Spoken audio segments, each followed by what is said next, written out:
Assalamualaikum warahmatullahi wabarakatuh. Perkenalkan, nama saya Tria Indah Agustina. Saya dari kelas PPB 1B. Kali ini saya akan mempresentasikan hasil resum saya dari materi analisa kelayakan finansial dan ekonomi. Mari kita simak videonya.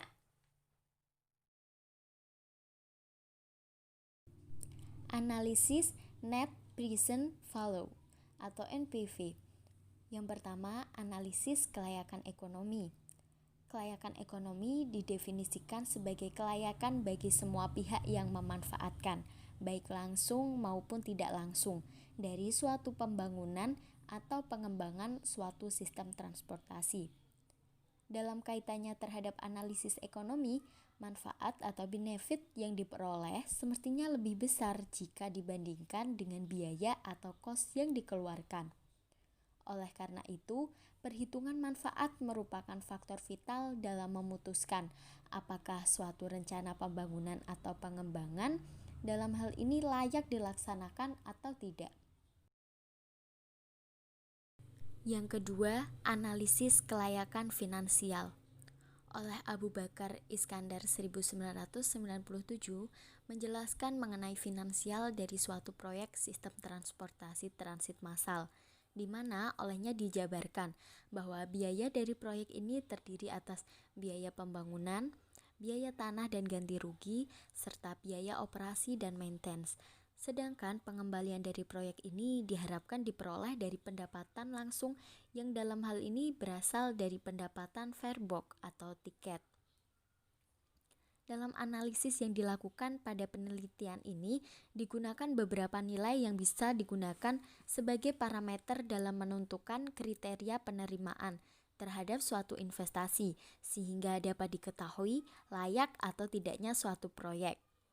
Masing-masing dapat dihitung dengan menggunakan rumus seperti berikut.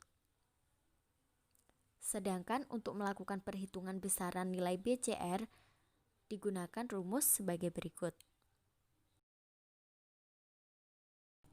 Analisis Benefit Cost Ratio atau BCR merupakan suatu analisis yang diperlukan untuk melihat sejauh mana perbandingan antara nilai manfaat terhadap nilai biaya dilihat pada kondisi nilai sekarang atau present value. Perhitungan analisis BCR didasarkan pada tingkat suku bunga. Ukuran dari penilaian suatu kelayakan proyek dengan metode ini adalah: yang pertama, jika BCR lebih besar dari 1, proyek dapat dikatakan layak dikerjakan. Sebaliknya, jika nilai BCR lebih kecil dari 1, proyek tersebut tidak layak untuk dikerjakan. Secara umum, rumus untuk perhitungan BCR adalah BCR sama dengan PV dari manfaat per PV dari biaya. Analisis Internal Rate of Return atau IRR.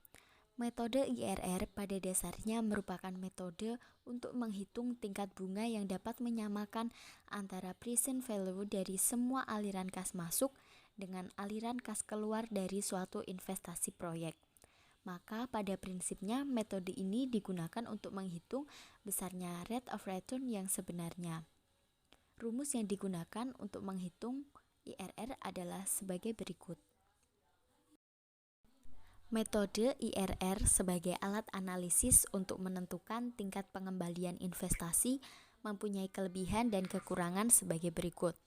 Kelebihan yang pertama, menghindari pemilihan rate of return minimum yang diinginkan. Yang kedua, memperoleh rate of return yang sebenarnya. Yang ketiga, berdasarkan preferensi rate of return yang sebenarnya, bukan sekadar selisih NPV.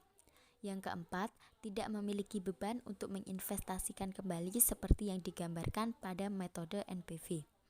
Kekurangannya, yang pertama, lebih rumit, terutama jika aliran kas bersih tidak sama untuk setiap periode. Yang kedua, harus menggunakan analisis sensitivitas. Analisis Economic Internal Rate of Return atau EIRR merupakan tingkat pengembalian berdasarkan pada penentuan nilai tingkat bunga atau discount rate, di mana semua keuntungan masa depan yang dinilai sekarang dengan discount rate tertentu adalah sama dengan biaya kapital atau present value dari total biaya. Persamaan EIRR adalah sebagai berikut. Analisis payback period atau PP merupakan metode yang digunakan untuk menghitung lama periode yang diperlukan untuk mengembalikan uang yang telah diinvestasikan dari aliran kas masuk tahunan yang dihasilkan oleh proyek investasi tersebut. Apabila setiap tahunnya jumlahnya sama, maka payback period dari suatu investasi dapat dihitung dengan cara membagi jumlah investasi dengan proses tahunan. Rumus yang digunakan untuk menghitung payback period adalah sebagai berikut. Kriteria kelayakan penerimaan investasi menggunakan metode payback period adalah suatu investasi yang diusulkan dinyatakan layak jika payback period lebih pendek dibandingkan periode payback maksimum.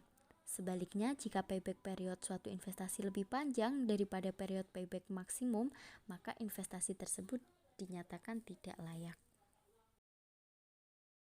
Metode payback period sebagai alat analisis untuk menentukan tingkat pengembalian investasi mempunyai kelebihan dan kekurangan. Kelebihan yang pertama, mudah dihitung, tidak memerlukan data yang banyak. Yang kedua, berdasarkan pada cash basis, bukan accrual basis. Yang ketiga, cukup akurat untuk mengukur nilai investasi yang diperbandingkan untuk beberapa kasus dan bagi pembuat keputusan. Yang keempat, dapat digunakan untuk melihat hasil-hasil yang dapat diperbandingkan dan mengabaikan alternatif-alternatif investasi yang buruk. Yang kelima, menekankan pada alternatif-alternatif investasi yang memiliki periode pengembalian lebih cepat. Kekurangannya, yang pertama, tidak mampu memberikan informasi tentang tingkat profitabilitas investasi. Yang kedua, tidak memperhitungkan nilai waktu uang. Yang ketiga, sulit membuat kesimpulan jika terdapat dua peluang investasi atau lebih yang memiliki umur ekonomis yang tidak sama. Yang keempat, tidak memperhitungkan pengembalian investasi setelah melewati waktu payback period.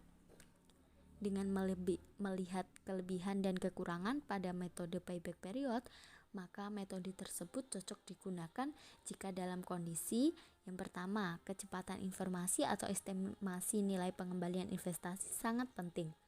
Yang kedua, ketepatan perhitungan tidak begitu penting. Yang ketiga, resiko di masa yang akan datang diperkirakan cukup tinggi. Analisis Life Cycle Cost atau LCC merupakan kunci dari manajemen aset, berupa suatu metode analisis secara teknis yang dikembangkan berdasarkan konsep ekonomi untuk mengevaluasi efisiensi jangka panjang dari beberapa alternatif investasi yang tersedia. LCCA bertujuan untuk melihat alternatif investasi mana yang memenuhi persyaratan kinerja yang ditetapkan dan yang dapat memberikan harga atau pembiayaan jangka panjang yang terbaik. Periode analisis dari LCCA untuk memungkinkan analisis yang dilakukan memberikan hasil yang cukup nyata, Federal Highway Administration atau FHWA menetapkan bahwa periode analisis untuk LCCA di pekerjaan di bidang jalan harus cukup panjang, setidaknya selama 35-40 tahun.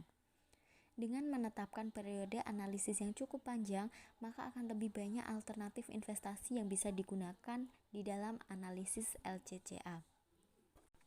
Di dalam periode analisis ini mencakup semua pekerjaan, mulai dari pekerjaan pembangunan, pemeliharaan, peningkatan, dan sampai dengan pekerjaan rekonstruksi atau pada saat kondisi akhir dari perkerasan jalan. Jadi, rangkuman dari materi kali ini adalah dalam analisis studi kelayakan dalam suatu proyek pembangunan infrastruktur akan di-breakdown aspek-aspek proyek seperti aspek teknis, aspek ekonomi, aspek sosial, aspek hukum, aspek lingkungan, aspek politik, serta aspek lainnya yang kemungkinan berpengaruh terhadap implementasi proyek tersebut. Semua aspek tersebut, jika kita identifikasi secara mendalam, akan menghasilkan suatu laporan yang dapat menjadi saran dan pertimbangan kepada stakeholder atau pemangku kepentingan maupun shareholder atau pemegang modal yang akan terlibat dalam proyek tersebut dalam suatu pembangunan keputusan. Demikian presentasi dari saya. Terima kasih dan wassalamualaikum warahmatullahi wabarakatuh.